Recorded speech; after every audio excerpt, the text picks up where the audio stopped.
My video starts in less than 1 minute. Mine says live on custom live streaming service. Awesome. But it already did, though. Cool. Let's get started. There's probably a delay there. So I just want to get the notification on my phone before I introduce you, just to be sure.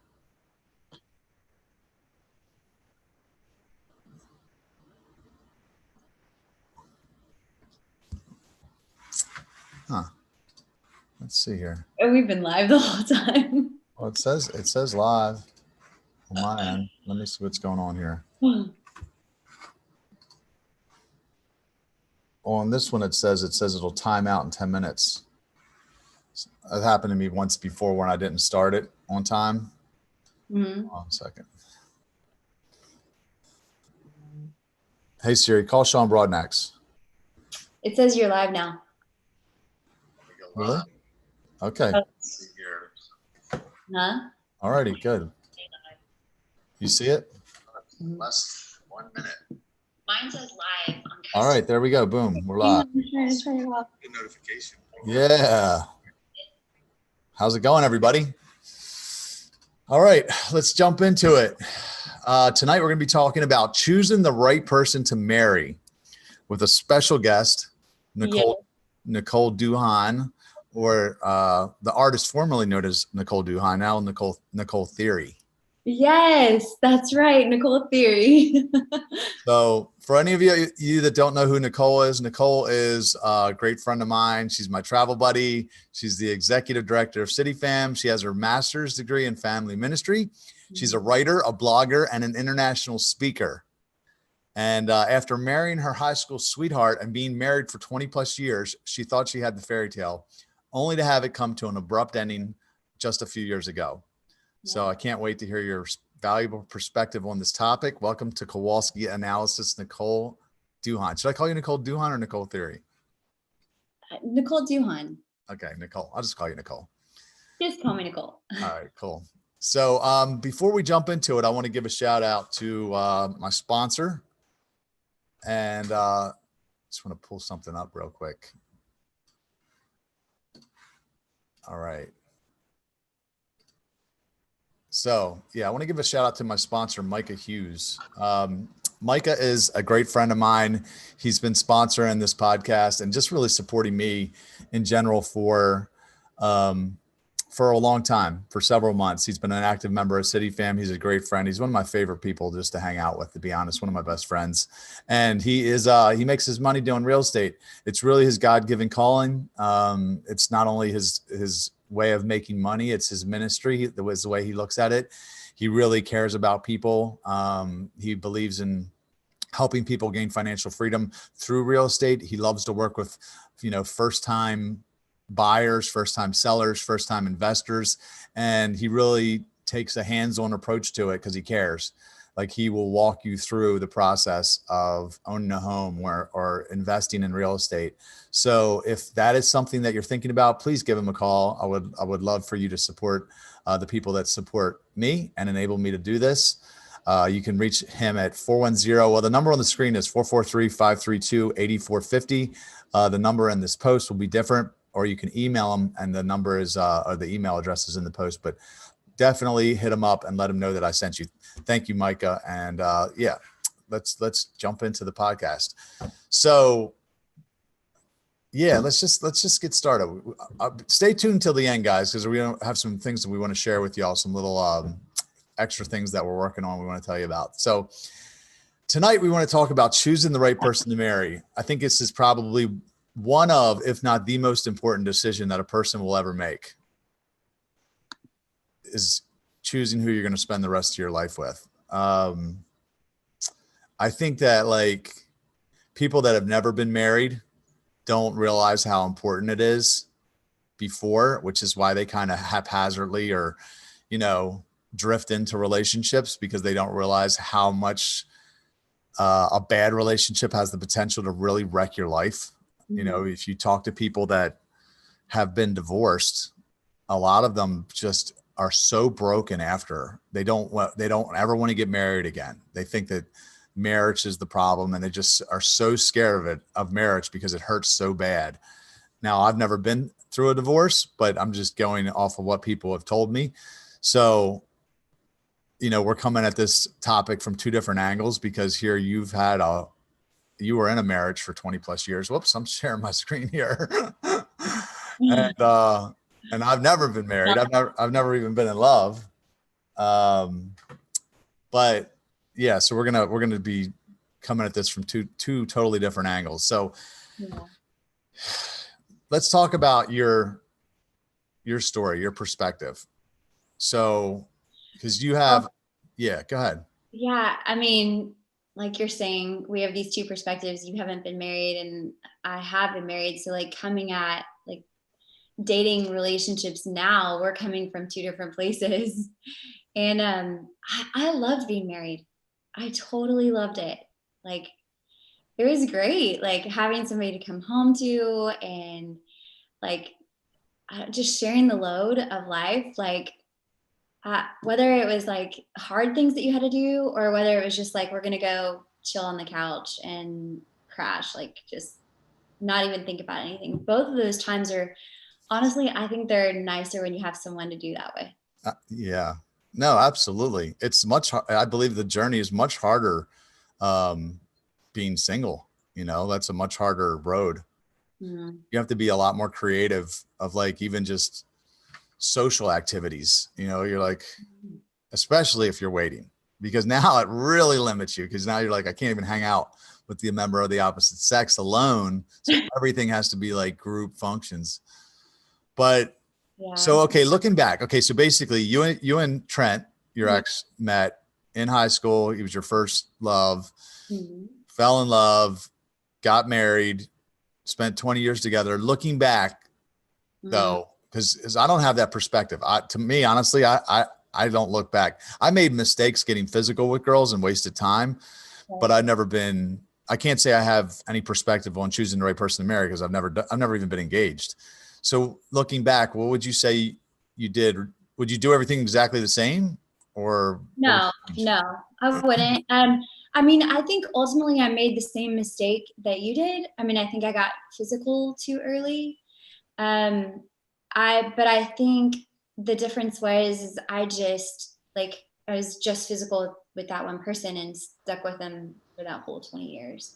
But I think, making the decision to be with him, I mean, there's these checkpoints that need to happen before you get married. And when you jump ahead in those checkpoints, you end up in these relationships that may not be the very best for you.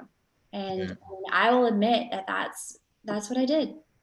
You think you would have married Trent had you not gotten physical? No, I don't think I would have.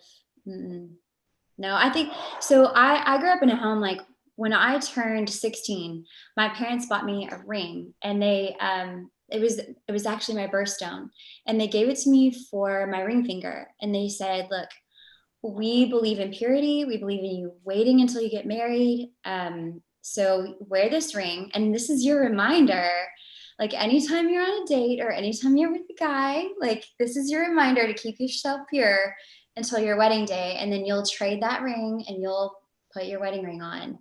And I think because my parents had stressed purity so much that once I had taken the physical relationship all the way to the point of sex, I was going to marry him, like he was my person.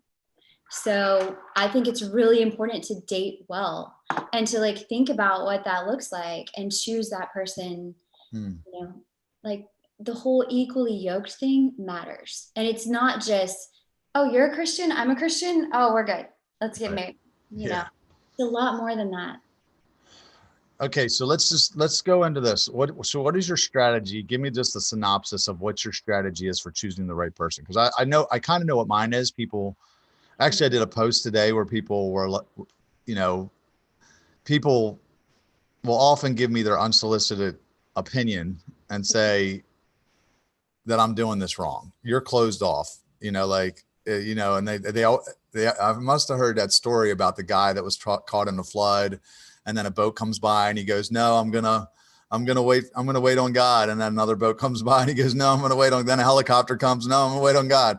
And then the guy dies and he goes to heaven. He's like, God, why didn't you save me? He goes, I sent you 2 boats and a helicopter. Right. So people give me that story and I'm like, well, I've seen your ass jump on a few boats since I've known you. And those boats went down like the Titanic.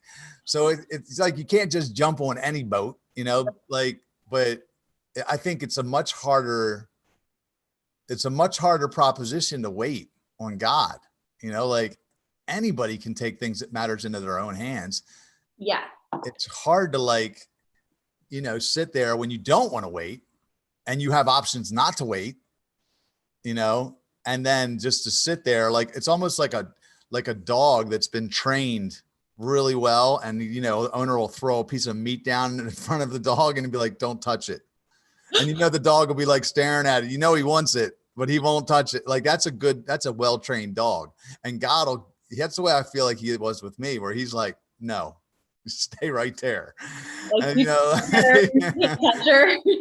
yeah, no, for real. But, so yeah, what is your strategy for choosing the right person to marry overall?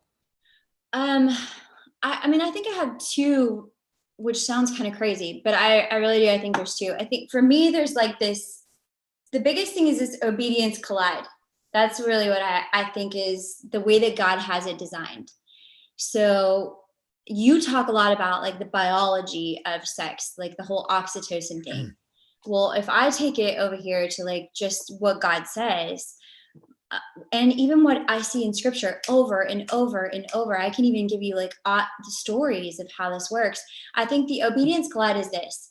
When Adam realized it, when he realized he needed a helpmate, he had just discovered his purpose, right? He knew, I'm going to go name all these animals. I have a job to do here on this earth, right?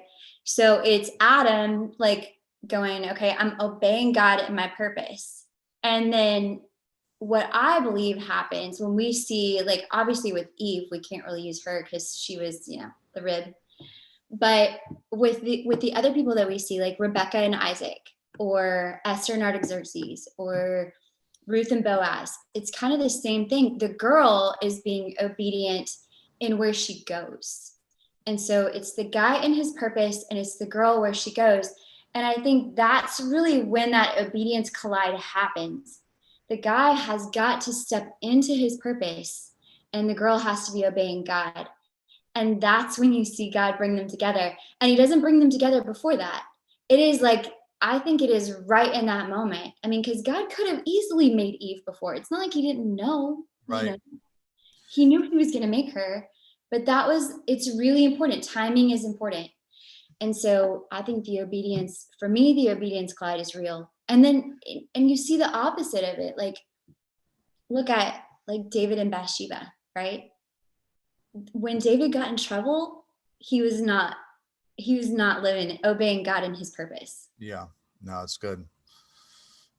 I talk a lot about that actually, where I believe that sex transmutation plays a part in it because, I didn't know what when I was out having sex, I had no idea what I was going to do with my life. Mm-hmm. When I got obedient, I think that played a part in God revealing it to me. But then also I had all this sexual energy that I wasn't expressing physically. And now all of a sudden I was like, I have to do something with it. So I created things. I, created a nonprofit and promoted events and wrote books and, and for the most part, this is where I live, in this office, because I don't have anybody to go home to. So I use a lot of that sexual energy to chase my dreams. And I've been able to move the needle very far forward. So when the wife does come along, I have something to bring her into, which is what, like you said. And I think John Etheridge, he said in Wild at Heart is a woman wants to play an irreplaceable part in a great adventure. So if you don't even have an adventure to bring her into, she's going to get bored. So you have to, I believe, is you harness that sexual energy, you figure out what the hell you're here for, start doing it, and then choose a person to come alongside you to help you, which if you're not getting physical, you should be able to make a much better choice because you're going to spot the red flags and you're going to be able to evaluate a lot more clearly. So your theory is what basically still how are you going to choose the person? Because there's a lot of people, there's a lot of guys out there pursuing their purpose. So how do you narrow it down? Well, I mean, I think part of it is God. Like, so if the obedience collide happens, it's not like Rebecca was out there going, well, you know what? I'm going to go look for Isaac. Let me go see where I can find him, or Ruth and Boaz. It wasn't really like that, right? Like they were doing their thing too. They were obeying God. And so I think really it's just me obeying God, taking the next step, and then that collide will just happen. That's really what I believe. But you and I have actually had some discussions about this, because like even you just talking about sex transmutation and waiting and things like that. I remember I had another theory on guys that are waiting. And you told me that I was a little bit too strict in that theory. We kind of argued this a little bit. Do you remember that? I didn't say strict. I mean, I'm like, geez, that's some high standards right there. Yeah, I do have some high standards. Yeah, that is absolutely true. Yeah, go ahead.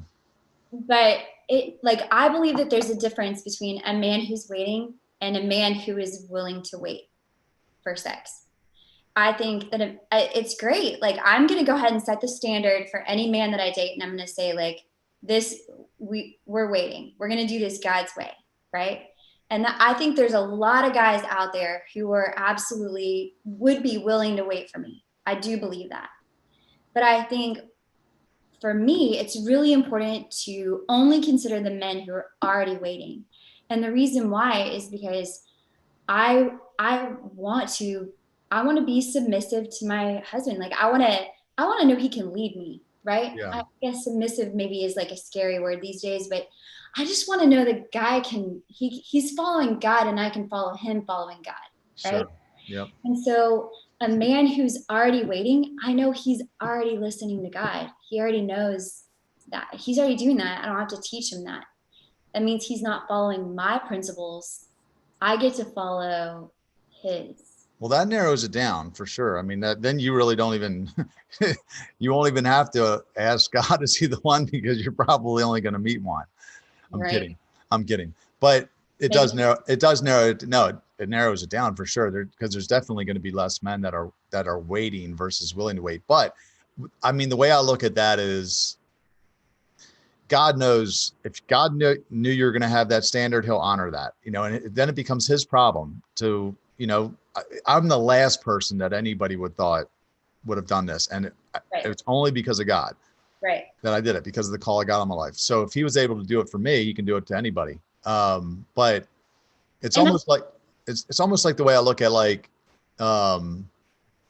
somebody said to me this morning about my social media following. They're like, yeah, you can pay, you can pay coaches to help you get more followers. And I was like, he goes, it'll take a really long time if you do it organically. And I was like, well, that's God's problem, because if he wants to get the message out, he's going to have to do it. Like, I don't have to, not to say I don't play a part. I do, but I don't need to do things that are, I can grow it organically just through good content. So it's almost like the same concept with waiting for, saying, hey, God, I want a guy that's waiting.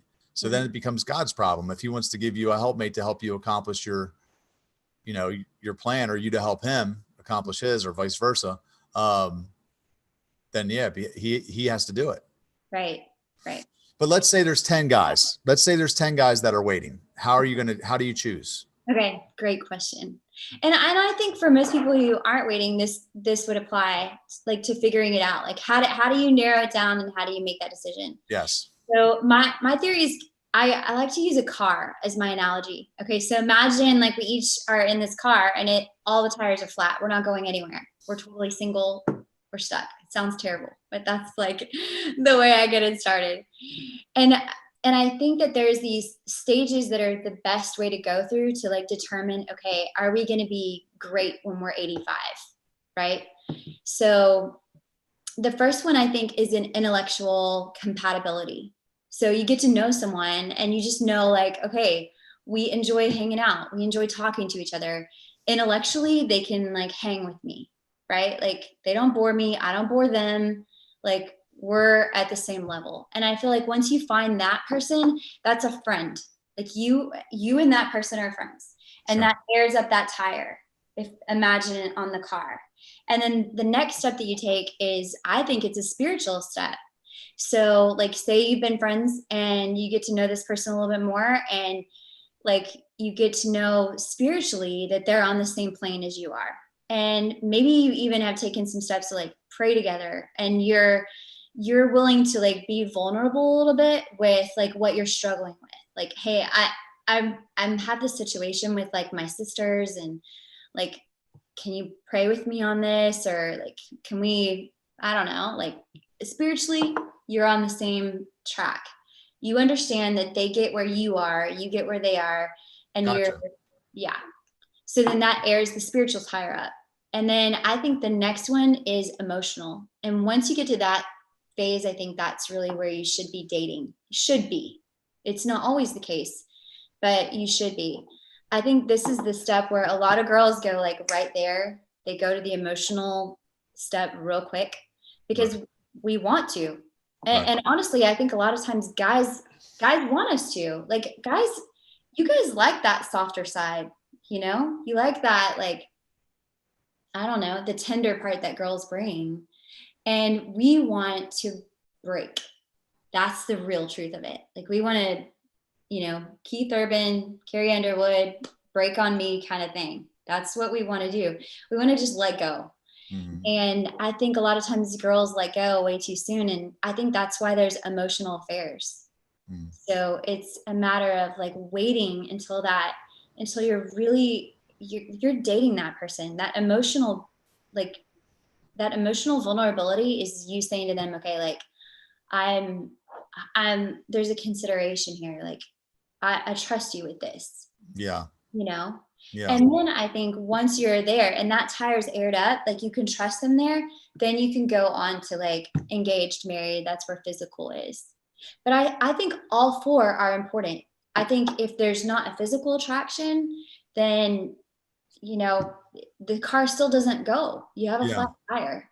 It reminds me a little bit of something I heard Roy say a long time ago, and it actually was pretty good. He said some stupid stuff sometimes, but that was pretty good. He said he says it's the 3 P's and it's wrapped in a C. The 3 P's are, and it's in this order: physical attraction, personality, and then principles and beliefs. And the C is chemistry, wrapped in a C. Oh, okay. But then he says, but then the 3 reverse order, and then it becomes the most important, goes from physical attraction. Number 1 is principles and beliefs, then personality, then physical attraction. And I honestly think he's right, because it does become less important. The physical attraction becomes a lot less important over time, to the point where, you know, I've mentioned before where I've dated beautiful women that I didn't even want to have sex with because our connection wasn't deep.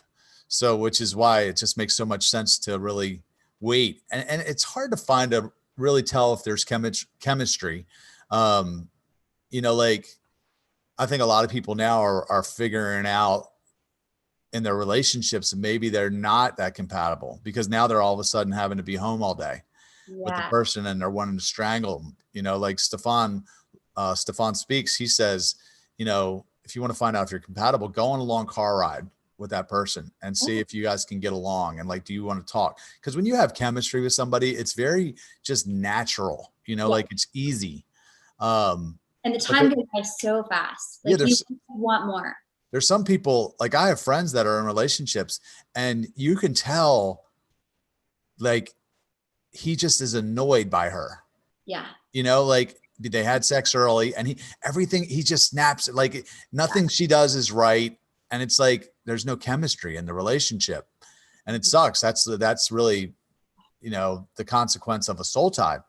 But I guess my strategy really is, so I recognize it could happen one of 2 ways. Okay. One, it could happen where I meet somebody and I'm just knocked off my feet. I'm like, oh my gosh, wow. Everything feels right. The butterflies are there. I start praying. God gives me confirmation. I've had peace about it. I take a step, you know, everything starts falling in line. I keep taking more steps, and then boom, we get married. Or it could be somebody, like, because people say, well, how about this person or that person? And I'm like, look, I never say never, because I look at Billy and Ariana, and Ariana didn't see Bill for 2 years. You know, they were close friends. Billy was interested. He told her. And then after about 2 years of knowing each other, she started to see him differently.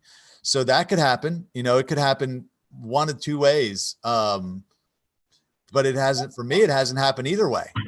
But what about Stefan? Because doesn't he talk about how it's like guys know in 72 hours, right? Well, there goes, if that's the case, there goes that theory. But here's the thing. I've never been in love, but I also don't believe I've ever met a girl that I could have been in love with. Right. Meaning, and that's what I'm saying. But listen, yeah, maybe though, maybe not to say that things could change, because it did for Ariana and it has for people before. That's not an uncommon story where someone, you know, over time that they fall in love with someone. I guess that could happen. I don't know if it's, you know, 72-hour thing or not. I guess I do lean toward that. I think for me, where it comes, the most important thing is that you got to know God's voice. Right. Because if you don't know God's voice, choosing the right person to marry that's very risky, because I don't care how much information. Look, obviously the more time that goes by, the more information you gather, the more you're able to read, you know, what's going on internally with you, if there's any, you know, alarms going off or, you know, whatever. But I want God to tell me. I don't want to choose, because my thought was, this is terrible to say, but this is the truth. Every relationship I've ever been in, I always had sex quickly, but I would get into the relationship, you know, and then I would be looking over my shoulder at other girls going, I wonder if I could be happy. I mean, this was an unconscious thought, but I'd be like, I wonder if I could be happier with them. Right. That was the thought. So I don't ever want to feel that. I mean, now I'm waiting. So here's the thing. This is like, imagine I'm waiting to have sex. I get married. I make a decision in my own flesh. Right.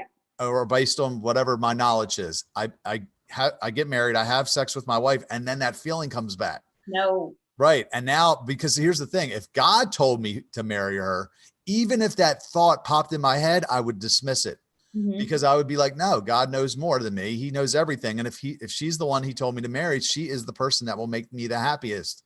Right. And I would, you know, we'd ride it out to the end. So that's, for me, is like, I think my strategy is a combination of a couple things.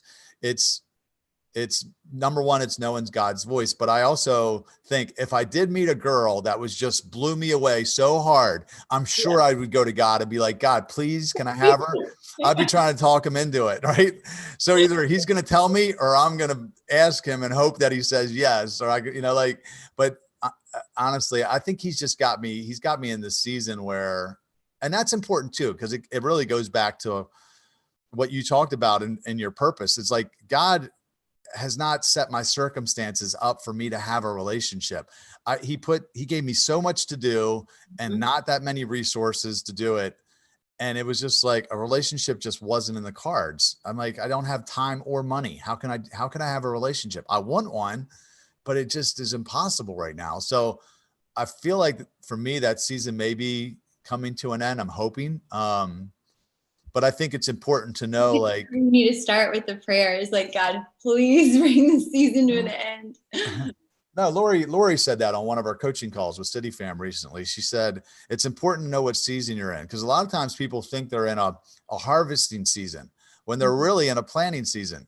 You know, like people are out there trying to, you know, reap a harvest. And it's like, no, you're supposed to be working, dude. You're supposed to be planting right now. And that's just going to lead you to frustration. So for me, I just felt like I was lonely. I definitely wanted companionship, but I could feel that God just didn't have me there. So I think that that's an important piece of it too, is like knowing what season you're in.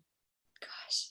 I mean, I think that even goes back to Genesis when we were talking about the obedience collide. You know, if the guys are really living in their purpose and the girls are living in obedience, I think the timing happens at the right time. You know, so somebody asked me on Instagram the other day, they said, well, because they asked me specifically about dating and like, how will you know? And I'm like, well, you know, when God tells me. They're like, well, how do you hear God? You know, how does God tell you? And I said, so I was like, you don't know God's voice? And they're like, I hate when someone answers a question with a question. If you don't want to answer it, just tell me. So I'm like, I answered it. I left the girl a voice message, but how do you because I'm sure there'll be people watching this. They're going to be like, well, how do you know if God's telling you to do it? Like, because it's a legitimate question. Yeah, I think there's natural ways to weed some of that out too. Okay, like let's just say for me, like in my little situation, there's 10 guys who are waiting, right? And then I am like gonna go on a couple of dates and see how it goes, right? So like you said, there's chemistry. You kind of get to feel that out. You kind of know if that's there. But there's the intellectual piece, and let's just say I intellectually I hit it off with this one guy, and like I love talking to him. It's fantastic. We get along.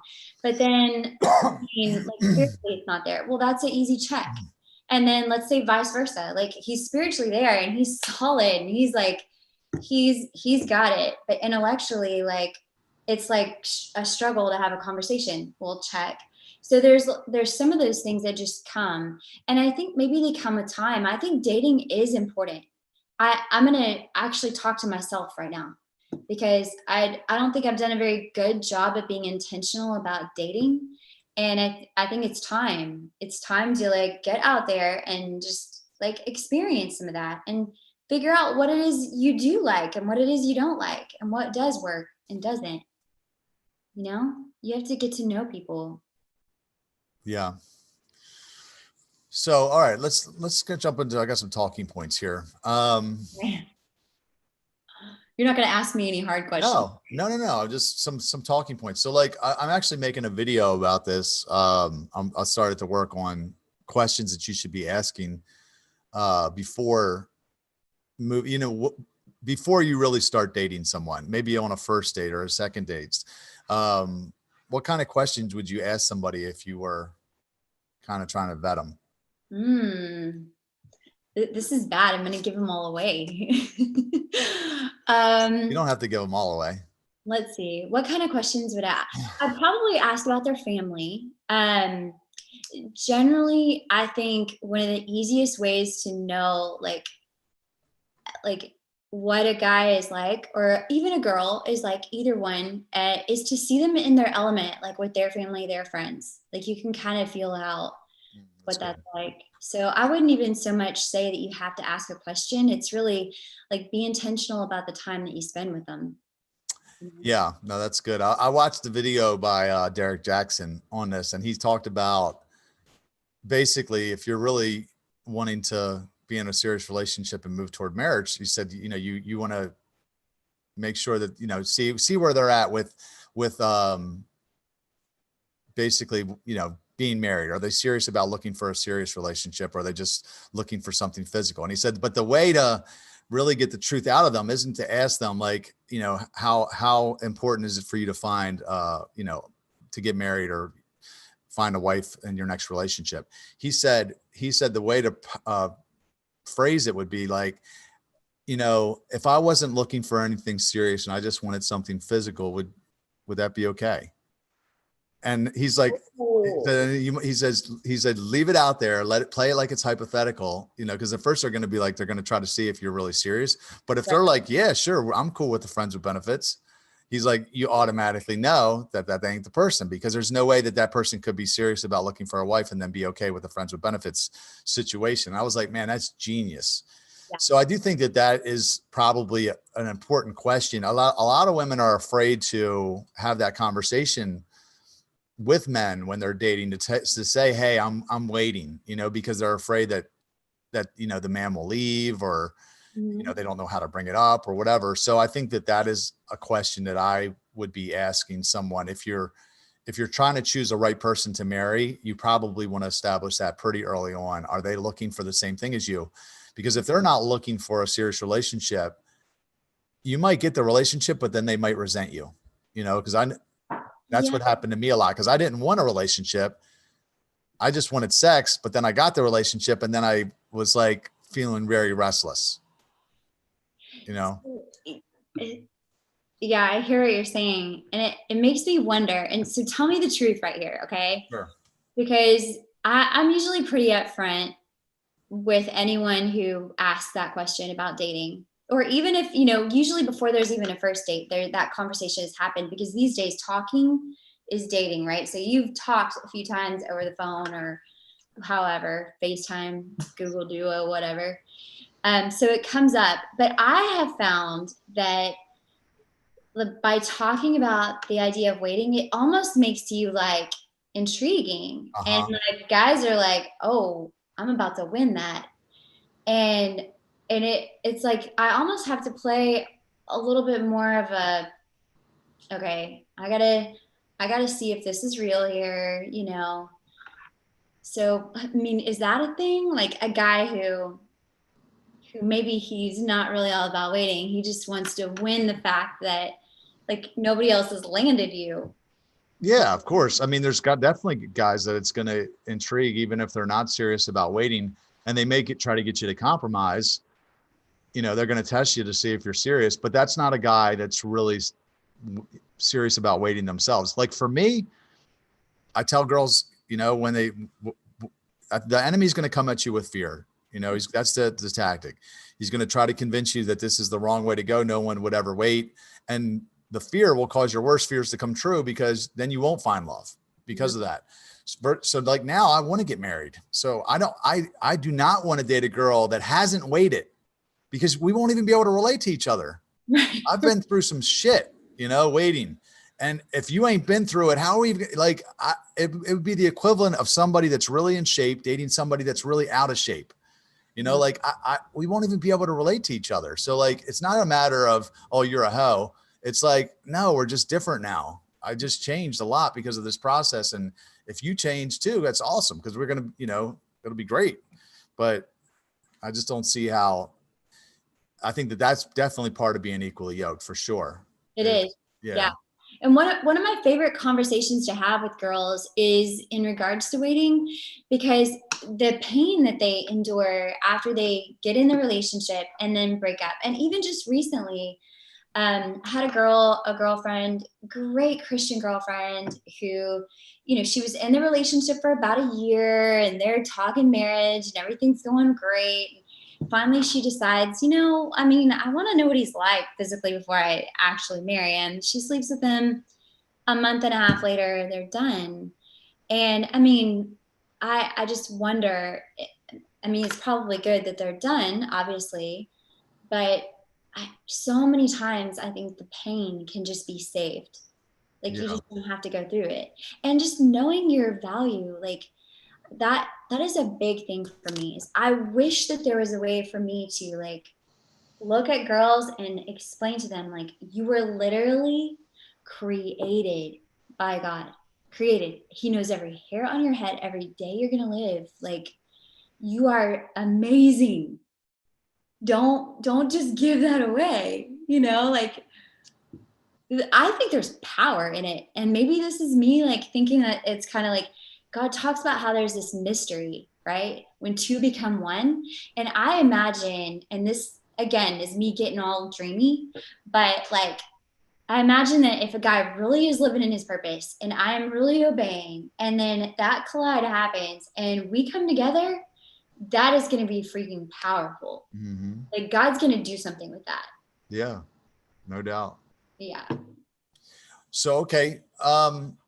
Another question that I'm going to put as part of the video that I think is important is what's your vision for your life, which goes back to the purpose, mm-hmm. because especially for a woman to ask a man that, you know, like if they don't have a vision for their life, then they're probably not ready to be married, you know? And how would you even know that, you know, what happens if they get a vision after you get married and it's not something that you want to do with your life? I hadn't thought about that, but yeah, you're right. Yeah. For them to know what it is. But I think it's more than just like, what do you want your vision to be? I think maybe that's good enough, but it's a step forward. I think it's bigger. It's more like, what does God want you to do? Like, do you know what God wants you to do? Like, do you know your purpose according to him? Because he has prepared everyone with a plan and a purpose, right? Mm-hmm. Works to do in advance. So it's his plan, his purpose. Otherwise you're following a man, you know? Right. Okay. So what else? What else? I mean, I kind of like to watch how a guy like treats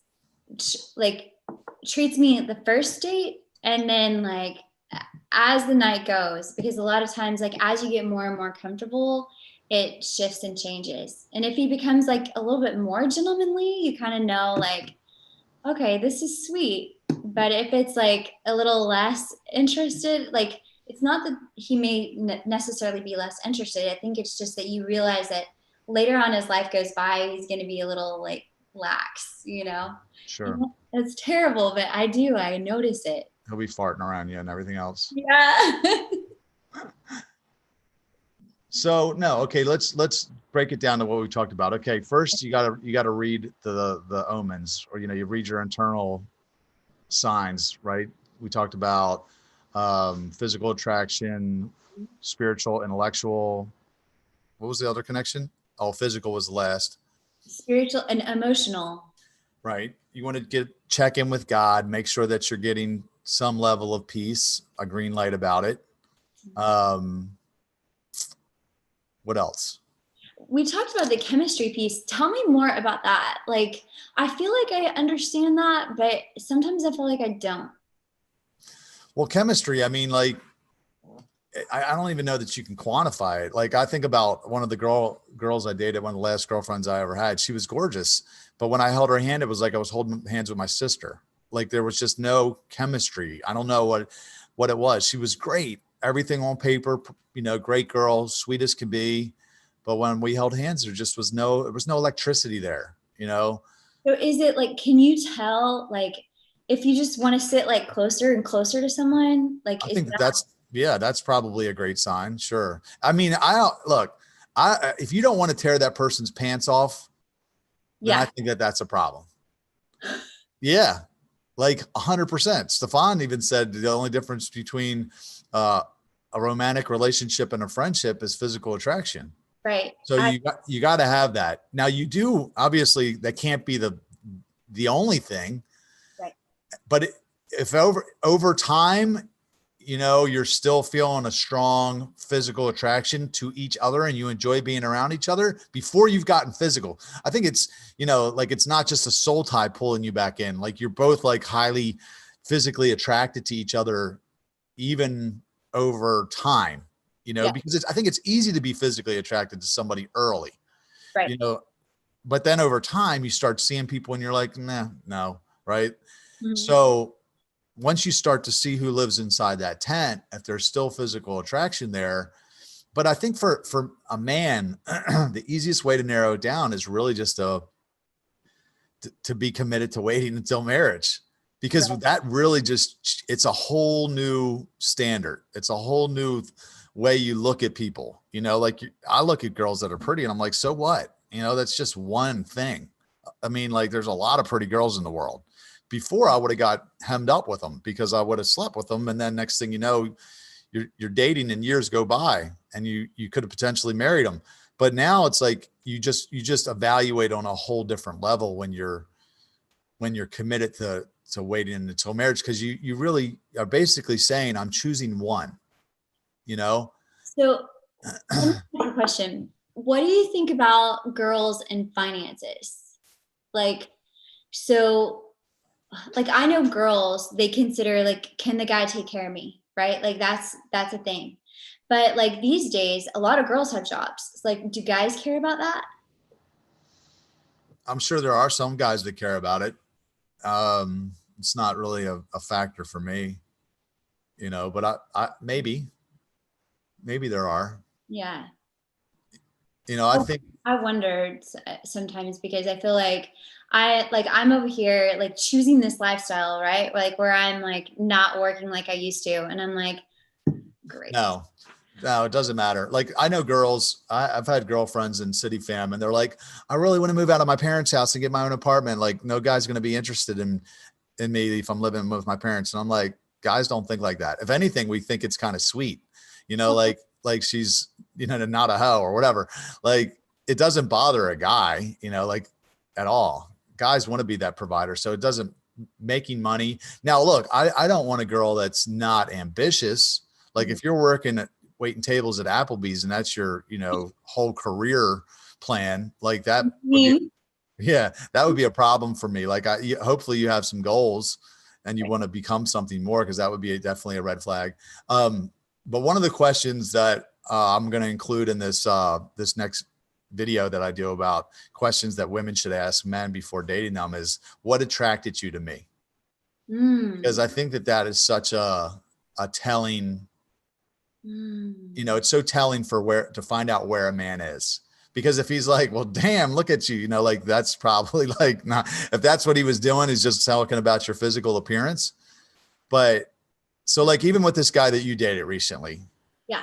you know, when what attracted you to him from what you told me was because he was like, look, I know what I'm looking for. And he started outlining all these higher level qualities about you. And then you were like, oh, wow, you saw those things in me. Okay. And then you took them a lot more serious. So I think that that is, I really just think like a super practical way to choose someone to really narrow the field is to sit down with somebody and ask some really freaking hard questions on the first date.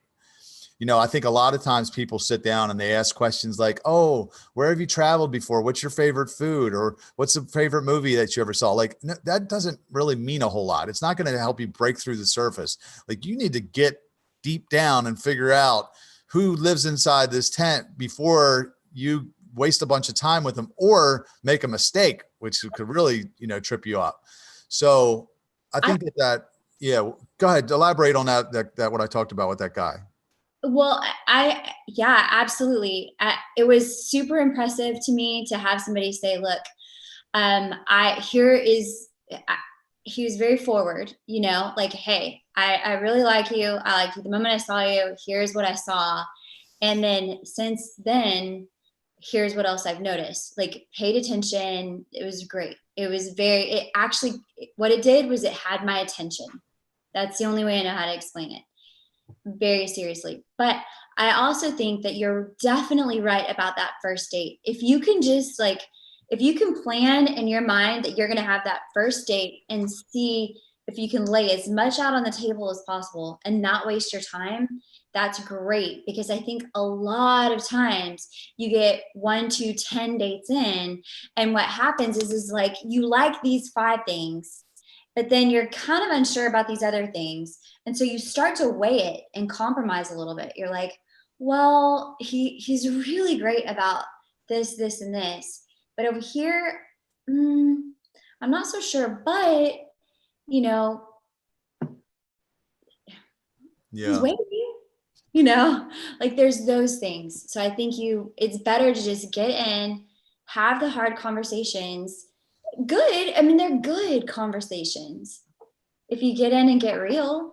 But ultimately what ended that relationship with the guy was you just felt like God was telling you to move on, I'm guessing, right? It came down to that? Like, I'm sure you were praying heavily and then you just felt like you didn't feel peace about continuing, or. Exactly. I honestly, I mean, I think really what it came down to was I knew my purpose. Yeah. Actually. And it was that in this relationship, it wasn't aligning with what I knew God was calling me to do. And that was my check. Yeah. And so I think a big piece of it is like girls knowing, what are you created to do? Guys knowing, what is your purpose? What's your job? Yeah. If you don't know the job you're supposed to do, how do you know what helpmate you need? Sure. Yeah, that's good. I think the other thing too is like, I mean, I can't help but think community, because if you have a group of people, you're not desperate, or at least you're not as desperate. You know, if you're alone, I say it's like going to the grocery store hungry. When you're dating, you're going to choose people out of loneliness, out of desperation. And you might settle with somebody because, like you said, you start to weigh it and you're like, well, he's good at these things. And, you know, well, shit, it's better than being alone, kind of thing. Right. Versus if you have a really vibrant group of friends and things to do and people to do them with, I just feel like you're a lot less likely to lower your standards, you know? Well, I think a big part of it too is your friends come to you and they say, hey, yeah, not for you. Or, you know, maybe give it some time or take it slow. Or I saw this and that wasn't that wasn't at all what you're looking for. Why are you okay with this?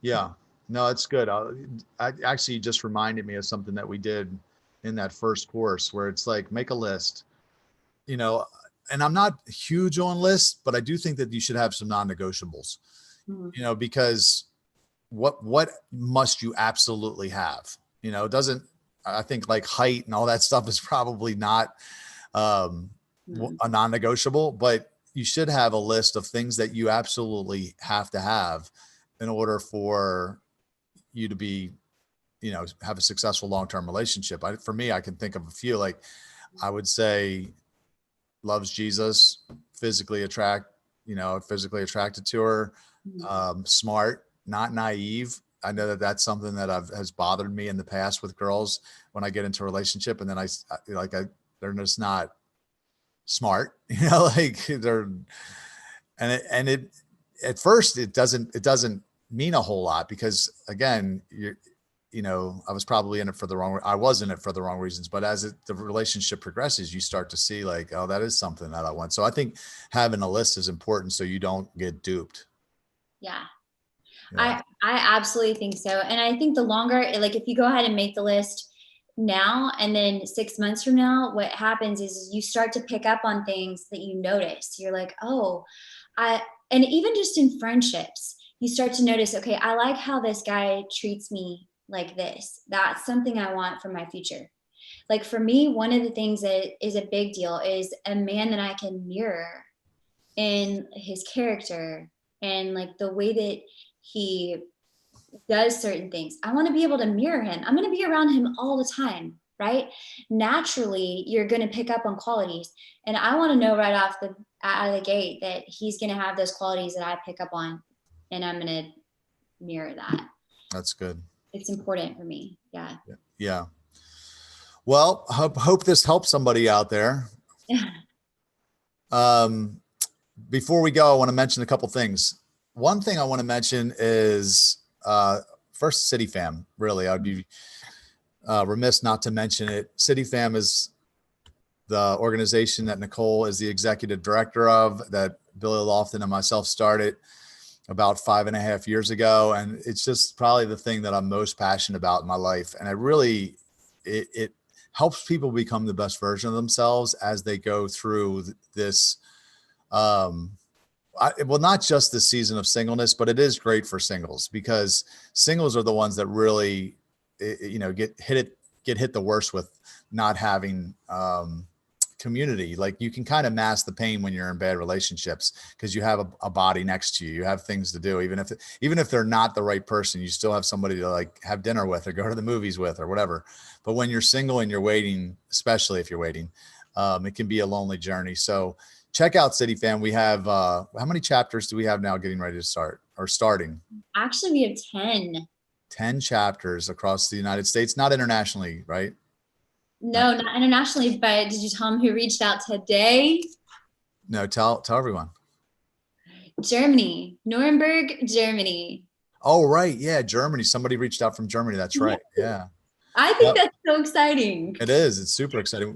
We've had so many people reach out over the years wanting to do this that saw the exact same things that we saw, right. But we didn't have someone like Nicole running the organization. So now we're organized enough that we can actually help chapters get started, which is super cool. But look, if you want to know more information, join the fam, go to cityfam.com. It's free to become a member. You'll start getting our emails. You can plug in with us virtually.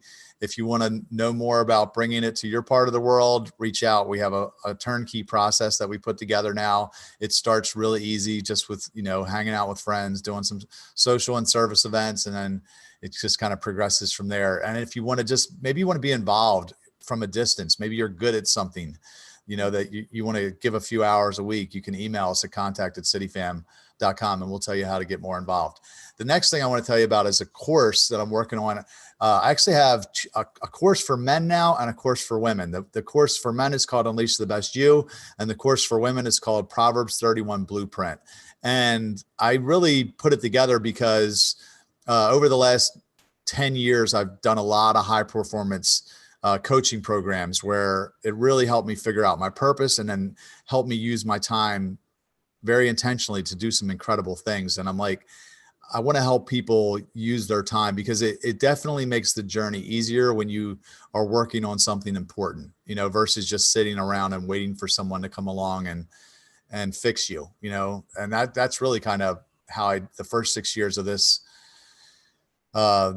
waiting journey, that's what I did. As I went to a lot of movies, and I, you know, thought that basically God was going to give me a wife and I wasn't going to be lonely anymore. And then I ended up backsliding. So, I think that speaks to exactly what we were talking about tonight. If you think about it, if guys are figuring out their purpose and girls are obeying God, then it's ideal. So yes, Proverbs 31 blueprint and unleash the best you. It's going to get them right where they need to be. And then you can decipher, like, is this relationship aligned with what God's already told me I'm supposed to go do? yeah. I mean, definitely the journey of pursuing God's plan for your life changes you. It You know, does. like I get up at 4:30 in the morning. I didn't get up at 4:30 in the morning 10 years ago. You know, I do that because I'm, 3 in the morning, by the way. but I'm like this, I'm so much more disciplined now. And it's changed me, you know, going after it, you know, like I often say, you know, you can't get to the promised land without going through the wilderness, but that wilderness period is going to change you. It's going to make you into a different person and prepare you for that promised land. So men and women, you know, it's very important to not just sit around and wait, but to use this time intentionally because, you know, like one day you won't have time like you have right now. One day you'll be in a relationship and you'll be worried about someone else's happiness and you'll have to, you know, give some time to that. So if you want to know more information about it like that, word it like this, like word it like this, to where you're living in your purpose and this girl is right alongside you and y'all are doing that together and you're just like chasing this. Yes. But like in order to have the icing on the cake, you have to have a cake, you know? Yeah. And I believe the relationship will be the icing, but I had to bake a cake first. Okay. So I want to help you get that cake so that you can have the icing because, you know, we can't have the icing first. And then you ain't gonna, that ain't gonna work out. So if you want to know more information, you can just drop me a DM or you can email me at rob@robbkowalski.com. I'll put a link in the show notes if you're watching on YouTube, or you can just email me at rob@cityfam.com. That's easier to remember. But yeah, we'll get you some more information about that. And actually Nicole took the course. I did. Yeah. And I'm so grateful. I mean, so many things came out of it. I mean, one of the biggest things for me was my boundaries. And it was like, I had them in my head. I was like, okay, I know mine. I'm really good about this. I've held this line. I mean, I just know what they are, but it was essential, that and so many more things. I'm so I mean, if you look at just at your life from where you were when you took the course, so you were a mortgage banker making more money. In all fairness, let's be honest, you're making more money, but now since then, you know, running a nonprofit, writing a book, blogging, vlogging, you know. Let me tell you this. I was looking at my goals today. Thank you, by the way. I should thank you in advance because I was like, my budget looks fantastic right now. I learned how to play the ukulele. That was one of my goals. And I learned, like, I'm terrible, but I learned it counts. Wrote the book, and I am so close to reaching my weight goals. Like, I can taste it. Yeah. These are so good. Like these are, well, it'll only get better too. You know, like as you start to check off some big things off your list, it'll only get better. But going back to like that first lesson in the course where it talks about people's number one regret when they die, according to Bronnie Ware's book, Regrets of the Dying, was not having the courage to live a life true to themselves. That's people's number one regret when they die, is not having the courage to live a life true to themselves. Like you and I won't have that regret. Mm-hmm. Regardless of how it works out.